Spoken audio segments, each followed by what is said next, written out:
শীতের সবজি দিয়ে চাপা শুটকি আমার কাছে বেস্ট লাগে। কেউ কখনো খেয়েছেন কিনা জানি না, তবে বিশ্বাস করুন এত সুস্বাদু হয়, এত মজার হয়। তো আজকে আমি তাই আপনাদের সাথে শেয়ার করব। নিয়ে নিয়েছি সিম, আর নিয়ে নিয়েছি চাপা শুটকি, আলু, আর এই যে কচি মূলা, একেবারে কচি মূলাটা নিয়েছি। আর এই কচি মূলাটার ডোগা এবং আগা সবই নিব।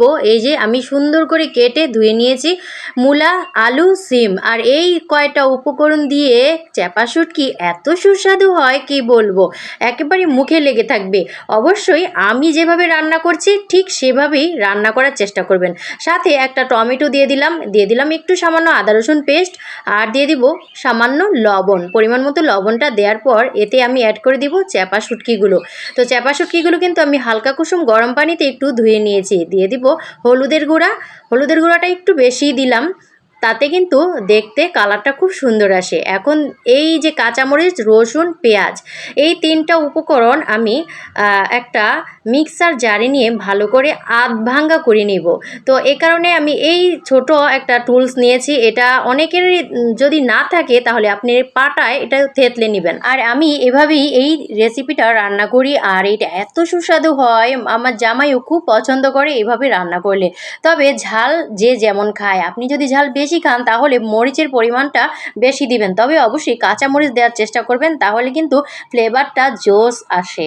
তো এখন আমি পুরো উপকরণগুলো এর সাথে অ্যাড করে দিয়ে সামান্য একটু পানি দিব, আর সামান্য একটু তেল দিয়ে দিব। তেলের পরিমাণটা আমি এখানে দেখিয়ে দিলাম, একেবারে বেশি দেওয়ার প্রয়োজন নেই, পরিমাণ মতো দিলেই হবে। এরপর ভালো করে আলতো করে হাত দিয়ে কষলে মথে নিব, একবারে সুন্দর করে এটাকে ম্যারিনেট করে আমি এটাকে কিছুক্ষণ রেখে দিব। এরপর এটা রান্না করে নিব। আর এটা বিশ্বাস করুন যখন মাখছিলাম এত সুন্দর একটা ফ্লেভার চলে এসেছে, মনে হচ্ছিল যেন কাঁচাই গিলে ফেলি, কি একটা অবস্থা। তো যাই হোক, এখানে পরিমাণ মতো একটু পানি দিয়ে আমি একবারে ঢাকনাটা লাগিয়ে কিছুক্ষণের জন্য রান্না করব। আর এই যে রান্নাটা খুব সুন্দর ফ্লেভার আসছিল যখন রান্না করছিলাম, একেবারে পুরো ঘর মৌ মৌ করছিল শুটকির গ্রানে।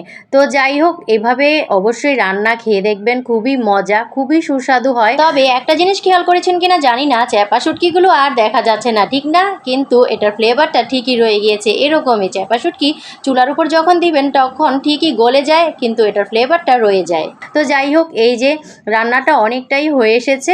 এখন আমি এগুলোকে একটু ভেঙে দিব। আলু এবং সিম এগুলোকে একটু আধ ভাঙা করে দিলে কিন্তু আঠালো ভাবটা চলে আসে, আর খেতেও অসম্ভব মজার হয়। আর এই যে মূলার যে মাথার ডোগাগুলো দিয়েছি, এই কারণে কিন্তু আরও বেশি সুস্বাদু হয়ে গিয়েছে। তো সামনেই তো শীত আসছে, তো অবশ্যই এই শীতের সবজি দিয়ে চাপা শুটকি রান্না করে এভাবে খেতে পারেন। রান্নাটা দেখে আবার যেন লোভে পড়ে গেলাম, আজকে মনে হয় এক থালা ভাত বেশি খেতে হবে। তো আমার এই রান্নাটা যদি আপনাদের কাছে উপকারী হয় আর ভালো লাগে, অবশ্যই আমার চ্যানেলটার সাথে থাকবেন, লাইক কমেন্ট শেয়ার করবেন। আজকের মতো বিদায়, আল্লাহ হাফেজ।